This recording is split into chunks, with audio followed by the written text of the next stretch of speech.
Alright, so this is going to be a video about subtracting rational expressions, and I'm going to show you basically how to do that using the following example. Okay, the first thing that you're going to want to do whenever you add or subtract rational expressions, just like adding or subtracting fractions, you want to have common denominators.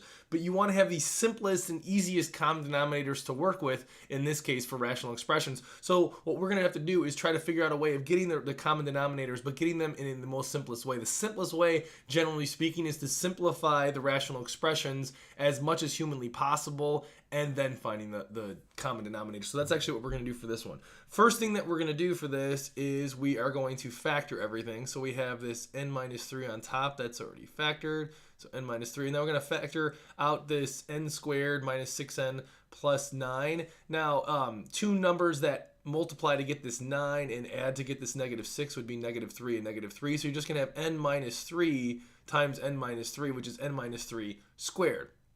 Okay, minus n minus 2 over here, divided by, now it's the difference of squares here. We have something squared minus something squared here. So that's just going to be whatever the square root of that first thing that's squared, which is the n, plus the square root of the second one, which is going to be 3. So it'll be n plus 3 times quantity n minus 3, kind of like that.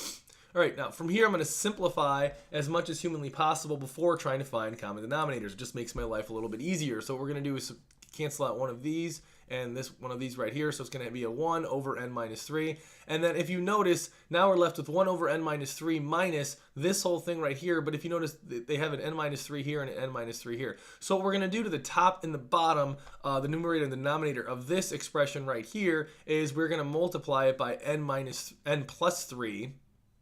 So it's going to be n plus 3 on top, because it's n plus 3 times 1, over the n minus 3 times n plus 3. So basically I multiplied the top and the bottom by this n plus 3. Now basically what that does is it makes it so we have common denominators, because now we have an n plus 3 here and an n minus 3 here.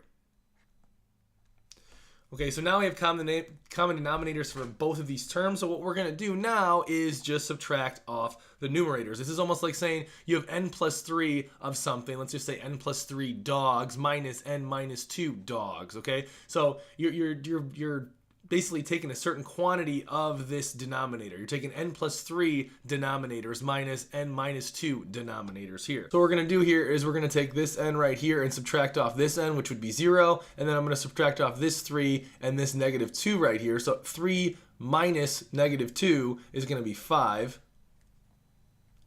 So it's going to be equal to 5 over, and then the denominators just stay the same because those are basically just whatever you're subtracting. So we have n minus 3 and plus 3. Okay, now this is still in factored form, so you're going to probably want to expand this out, expand the bottom part out. Now we have basically it's just going to be the difference of squares on the bottom, so it's just going to be equal to 5n squared over 9. So that's basically the answer. So that's just an example of how to subtract rational expressions. If you have any questions about ending this video, let me know.